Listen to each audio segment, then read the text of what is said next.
যে কঠিন রাজনীতি আমরা 16 বছর পার করে এসেছি। এখন আমরা প্রত্যাশা করছি একটা সামনে ভালো রাজনীতি হবে। ভালো রাজনীতি বলতে সত্যিকারের গণতন্ত্র প্রতিষ্ঠিত হবে। আমরা সেই ভয়াবহ পরিস্থিতির মধ্যে ফিরে যায় না, মানে ফিরে যেতে চায় না। আমাদের ভোটাধিকার কেড়ে নেওয়া হয়েছিল, জনগণের ক্ষমতা কেড়ে নেওয়া হয়েছিল। জনগণের একমাত্র অধিকার সে কাকে ভোট দিয়ে তাদের প্রধানমন্ত্রী বানাবে, তাদের রাষ্ট্রপতি বানাবে, তাদের এমপি বানাবে, তাদের শাসন করার জন্য তারা কাকে পছন্দ করবে, সেটা ছিল জনগণের অধিকার। এই অধিকার শেখ হাসিনা কেড়ে নিয়েছিল। আজকে আমরা যেটা দেখেছি, যে কথাগুলো আমরা 16 বছর বলেছি, আমরা সেই কথাটি এখন শেখ হাসিনার দোসররাই বলছে। হাবিবুল আউয়াল গতকাল বলেছেন যে 2024 এবং তার আগের নির্বাচনগুলো ছিল ডামি নির্বাচন।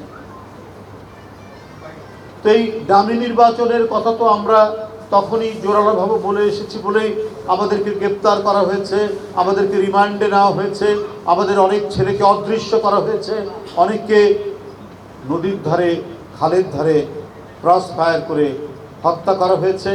কাউকে ধরে নিয়ে গিয়ে রিমান্ডে পায়ের নখ তুলে নেওয়া হয়েছে, কারো আঙুলের নখ তুলে নেওয়া হয়েছে, কারো শরীর ক্ষতবিক্ষত করা হয়েছে। এবং এই ডামি নির্বাচন প্রতিহত করার জন্য যারা নিয়মতান্ত্রিক সংগ্রাম করেছে, তারও অসংখ্য নেতাকর্মী পঙ্গুত্ব বরণ করেছেন এবং অন্ধ হয়ে গেছেন। 200-300-র মতো বিএনপি এবং গণতন্ত্রের জন্য যারা লড়াই করেছেন তারা। আজকে হাবিবুল আউয়াল বলছেন ডামি নির্বাচন হয়েছে। আপনি তো শিক্ষিত লোক ছিলেন, আপনি সচিব ছিলেন, আপনার সেদিন বিবেকে বাঁধেনি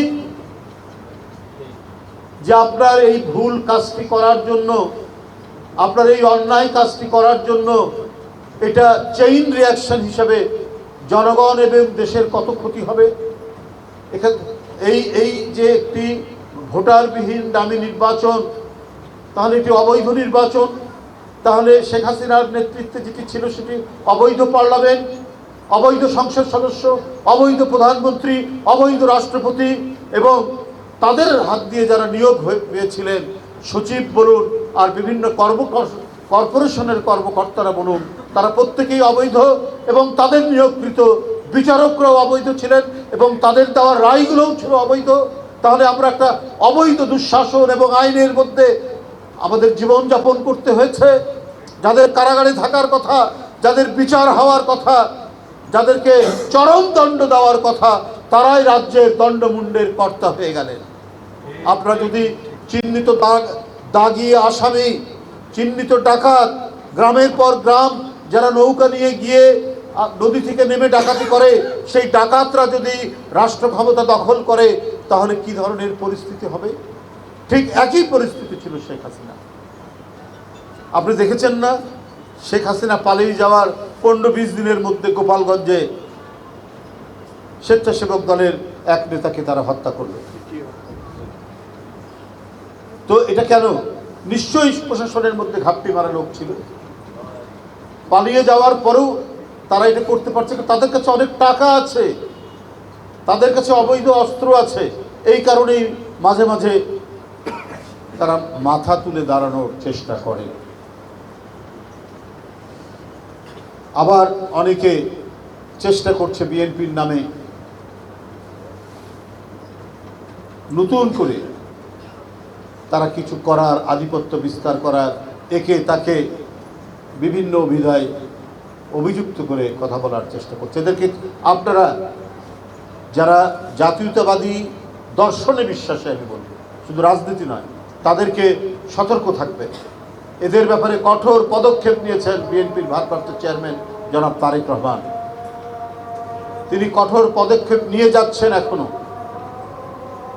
কিন্তু অনেকে নাম ভাঙিয়ে অনেক কিছু করছে।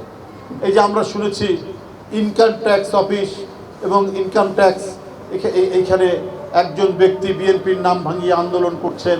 এই আজকে চেয়ারম্যানকে সরাচ্ছে, সরাবেন, কালকে এই করবেন। এটা কেন? তাকে কে দায়িত্ব দিবে? আমি তো সিনিয়র যুগ্ম মহাসচিব, আমি তো জানি না। আপনি নিজে নিজেই বিএনপির নাম ভাঙিয়ে আপনি আন্দোলন শুরু করে দিলেন একটা অফিসে। সেখানে তো আমাদের আরো অনেক বিএনপির নেতৃবৃন্দ আছেন, তারা তো জানে না। বিভিন্ন ক্ষেত্রে বিভিন্ন ডিপার্টমেন্টে এই ধরনের একটা মানে সুবিধাবাদী গোষ্ঠী, একটা চক্র, তারা নানাভাবে বিভ্রান্ত করার চেষ্টা করছে। এই ব্যাপারে সবাইকে সতর্ক থাকতে হবে। আমরা সরকারের সমালোচনা করি, অন্তর্বর্তীকালীন সরকার তো হচ্ছে বিএনপির এবং সমস্ত গণতান্ত্রিক রাজনৈতিক দলগুলোর সমর্থিত সরকার। তারা সংস্কার করে দ্রুত নির্বাচন তারা দিবেন, বা দ্রুত নির্বাচন নয়, যৌক্তিক সময়ের মধ্যে নির্বাচন তারা দেবেন। আমরা তাদের উদ্যোগ, ভূমিকা, বিশেষ করে প্রধান উপদেষ্টা লন্ডনে গিয়ে আমাদের ভারপ্রাপ্ত চেয়ারম্যান সাহেবের সাথে দেখা করেছেন। অন্যান্য যেগুলো ভালো কাজ, সমস্ত ভালো কাজের আমরা সমর্থন করছি, কিন্তু যেখানে ত্রুটি দেখছি, যেখানে সমালোচনা করা দরকার, সেখানে আমরা সমালোচনা করছি। তো সুতরাং আজানের জন্য 1 মিনিট।